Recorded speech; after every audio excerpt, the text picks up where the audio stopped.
La coalition Benno Bokk Yakaar.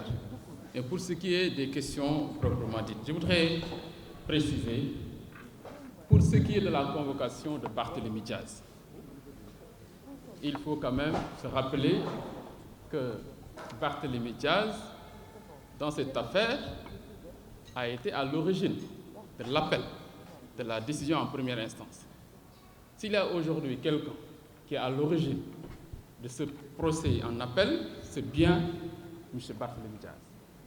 Et la date de convocation pour cet appel date de juillet 2021.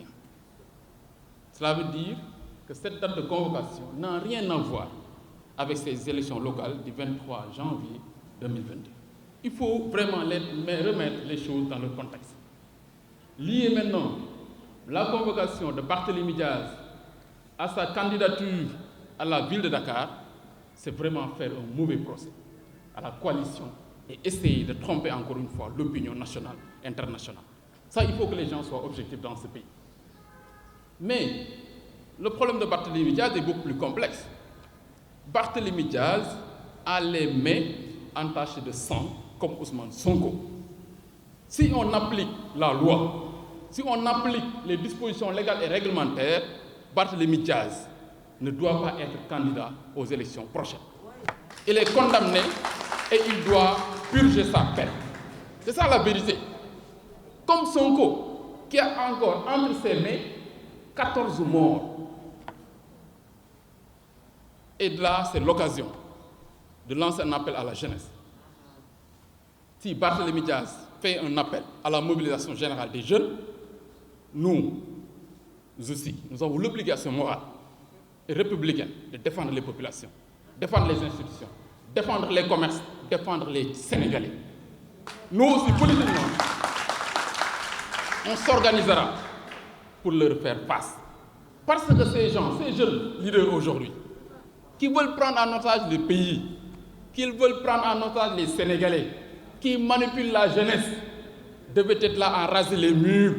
On connaît leur histoire, on connaît leur parcours, où ils sont passés. Les Sonko et autres, quand on se battait pour la jeunesse de ce pays, quand on se battait pour l'avancée de la démocratie, quand on se battait pour faire avancer ce pays, ces gens-là étaient dans leur coin. Ils n'osaient pas lever le plus petit doigt pour faire face aux injustices qu'on subissait. Mais il faut être juste. Écoutez-moi, ces questions-là, vous avez posé des questions, on les répondra. Mais pour ces questions d'ordre général, je voudrais apporter ces précisions. Pour ce qui est des étudiants, de la jeunesse, nous avons fait, nous, toutes les étapes de la jeunesse. On a été à l'université. On sait ce qui se passe à l'université. L'université d'hier, de 1996 à 2000, ce qu'on a vécu avec le régime socialiste, nous les étudiants qui avons fait, et les étudiants sacrifiés pendant cette période, nous, ce n'est pas Barthélémy Diaz qui peut nous donner des leçons ou nous défendre. Depuis 2002, les avancées au niveau de l'université, au niveau de la jeunesse, ce que le président Macky Sall est en train de faire à l'université, rénover l'université, créer 4 autres universités et investir sur ça, c'est pas Barthélémy Diaz qui peut remettre ça en cause. Il est incapable de le faire. Mais c'est à nous, jeunes leaders, qui bénéficions de la confiance du chef de l'État et de nos leaders de se mobiliser pour faire face à ces gens.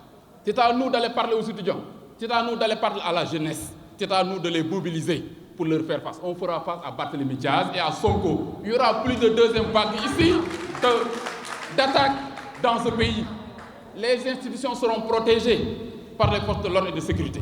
Mais sur le plan politique, c'est à nous de prendre à notre avis. C'est à nous, jeunes leaders, qui bénéficions de la confiance du chef de l'État, de la confiance de nos leaders et qui ont été très bien formés politiquement, de défendre politiquement vraiment nos institutions, sur le plan politique. Et ça, c'est l'occasion pour moi de lancer un appel. Monsieur le ministre d'État, je souhaiterais que nous tous membres donc, quand même, du secrétaire exécutif permanent, que les jeunes leaders, membres de la coalition, puissent se retrouver, puissent se mobiliser, puissent s'organiser davantage. Parce que même vous, vous n'avez pas le droit ni le temps de faire face à ces jeunes-là. À plus forte raison, a fortiori le président Macky Sall et le président Idrissa Seck. Quand même leur papa, même leur papa, ne doit pas faire face au président Macky Sall et Idrissa Seck. Ils leur ont montré leur loyauté dans leur parcours politique, leur engagement, leur expertise, et qui aujourd'hui portent le Sénégal sur la voie de l'émergence. C'est à nous, jeunes leaders, de prendre ce relais. Si on ne peut pas le faire, on ne mérite pas leur confiance. Tous les jeunes là qui bénéficient des privilèges du président Macky Sall, tous les jeunes qui ont des postes de responsabilité n'ont qu'à descendre sur le terrain. Ils ont les moyens, ils ont les possibilités de mobiliser la jeunesse pour faire face à ces gens-là. Mais ce n'est pas aux doyens là ou bien au président Macky Sall de le faire. Ils ont fait leur rôle. Globalement, que ce soit Sonko, que ce soit les Bougane Gueye Dany, qui sont des bébés politiques, qui viennent d'arriver, qui ne connaissent rien de la politique, et qui manipulent les populations, qui manipulent les gens. Il faut que ça cesse. Il faut que ça cesse. Quand même, quand est-ce qu'ils ont commencé à faire de la politique? Ça ne peut plus continuer. On doit parler aux Sénégalais, on doit parler aux jeunes. Lolo mënatul wéy.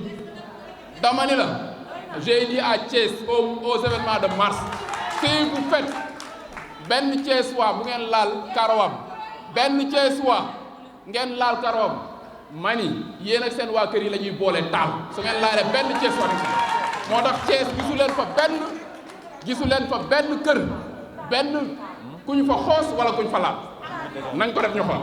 kon waa Dakar nañu jël seen